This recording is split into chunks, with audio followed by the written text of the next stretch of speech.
प्यारे दोस्तों, हमारे यूट्यूब चैनल में आपका धमाकेदार और विस्फोटक स्वागत है। जिस प्रकार हम मुगल काल को देख रहे थे, मुगल काल का जो शासन काल था 1556 से 1707 तक चला था। इसमें पहले हम बाबर को देखे थे, उसके बाद हुमायूं को नस्ते नाबूद किए थे, उसके बाद हम अकबर को देखते हैं। अकबर का जो शासन काल था 1556 से 1605 तक चला था। अकबर का जो मूल नाम जलाल खां था। अकबर का अर्थ महान होता है। अकबर के पिता का नाम हुमायूं था। अकबर के माता का नाम हमीदा बानो बेगम था। हमीदा बानो बेगम के गर्भ से अकबर का जन्म 15 अक्टूबर 1542 ईस्वी में हुआ था। रविवार को हुआ था। अमरकोट के राजा बिरसाल के महल में अकबर का जन्म हुआ था। अकबर का संरक्षक थी महामाया मनगा। छाया जो था महामनगा का था।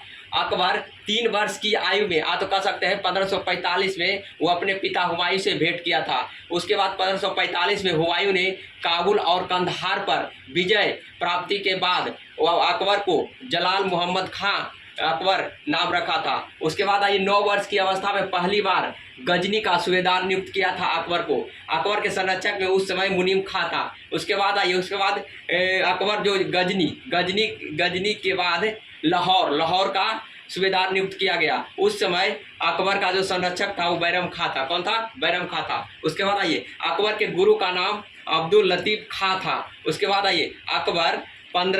हुमायूं जो था 1556 में हुमायूं की मृत्यु के बाद 14 वर्ष की अवस्था में अकबर अपना राज्याभिषेक फरवरी 1556 में पंजाब के कालानौर नामक स्थान पर ईंट के चबूतरों पर अपना राज्याभिषेक किया था। राज्याभिषेक वह उपाधि राजा बनने से वह उपाधि कौन धारण किया था?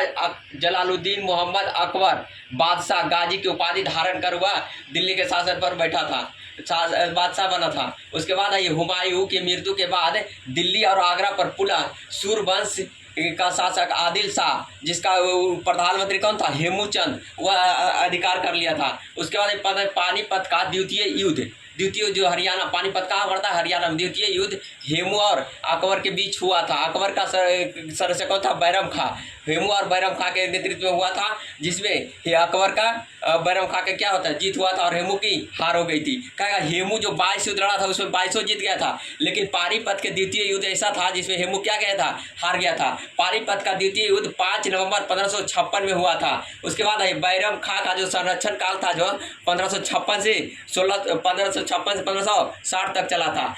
बैरम खां के खिलाफ एक षड्यंत्र रचने लगा था, जिसको कहा था अतका गुट कहा जाता था। इस अतका गुट में महामनगा और अधम खां था। इस संरक्षण गुट से तकलीफ होकर बैरम खां ने अकबर से छुटकारा पाना चाहा, इसलिए तिलवाड़ा नामक युद्ध हुआ था, जिसमें अकबर बैरम खां को बंदी बनाकर अकबर के सामने पेश किया था। अकबर को 3 शर्त रखा गया था। पहला शर्त था बैरम खां बादशाह के व्यक्तिगत सलाहकार बन जाए, या तो बैरम खां कल्पी या चंदेरी के सूबेदार बन जाए, या तीसरा था बैरम खां मक्का चले जाए। तो ये तीनों शर्त में बैरम खां ने मक्का जाने के लिए वो अपना बेहतर समझा।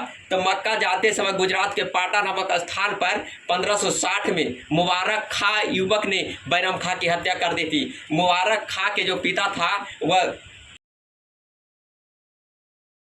पिता को मार दिया था, इसीलिए मुबारक खां ने अपने पिता का बदला गुजरात के पाटन नामक स्थान पर मारकर क्या किया? अपना बदला लिया था। उससे निगाह कर लिया, उसके सलीम को ले लिया। अब्दुल्ला रहीम को बाद में जाकर खाना की उपाधि। अकबर का धार्मिक नीति जो था सुलह एक कुल पर आधारित था, जो सुलह एक कुल लतीफ खां, अकबर का गुरु लतीफ खां लाए थे। उसके बाद 15 दास प्रथा का अंत 1562 में किया था।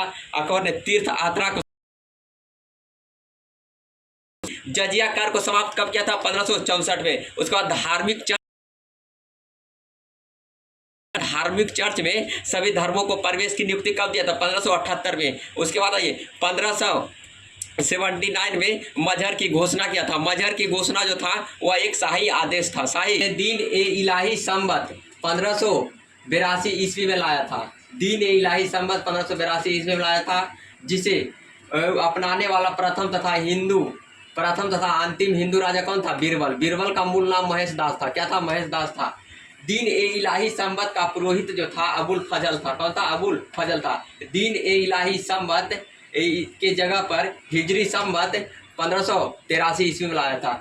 दीन ए इलाही संवत के जगह पर हिजरी संवत 1583 ईस्वी में लाया था। अकबर जो था पूरे क्या था? निरक्षर था। अकबर क्या था? निरक्षर था। अकबर अपनी राजधानी पहले आगरा बनाया था। क्या था? आगरा। आगरा के बाद लाया था फतेहपुर सीकरी। फतेहपुर सीकरी में जल संकट आने के कारण यह अपना कुछ दिनों के लिए राजधानी लाहौर लेके चला गया था। उसके बाद आइए अकबर। अकबर जो था नगाड़ा बजाता था। क्या बजाता था? नगाड़ा बजाता था। अकबर राजस्व वसूलने के लिए जस्ती प्रणाली को अपनाया था। कौन प्रणाली? राजस्व वसूलने के लिए जस्ती प्रणाली को अपनाया था। अकबर इलाहाबाद नामक नगर की स्थापना किया था।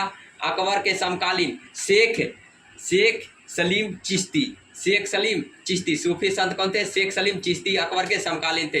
अकबर का जो मृत्यु हुआ था 16 अक्टूबर 1605 में हुआ था। आगरा में हुआ था। इसके बाद अकबर की मृत्यु के बाद आगरा के निकट सिकंदरा में इसको दफनाया गया। उसके बाद आइए अकबर का जो सैन्य व्यवस्था जो था वह मंसरदारी व्यवस्था पर आधारित था। क्या? मंसरदारी व्यवस्था की शुरुआत किसने किया था? अकबर ने। मंसरदारी व्यवस्था का जब शुरुआत किया था 1577 में तो एकल व्यवस्था था। कैसा था? एकल व्यवस्था। आगे चलकर मंसरदारी व्यवस्था दो भागों में बट गया था 1592 ईस्वी में।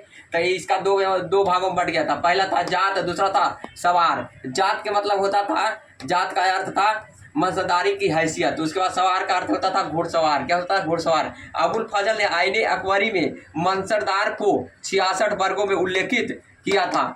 66 वर्गों में उल्लेखित किया था। अगला हम अकबर का सैन्य अभियान देखेंगे जो हमारे पार्ट 2 में आएगा।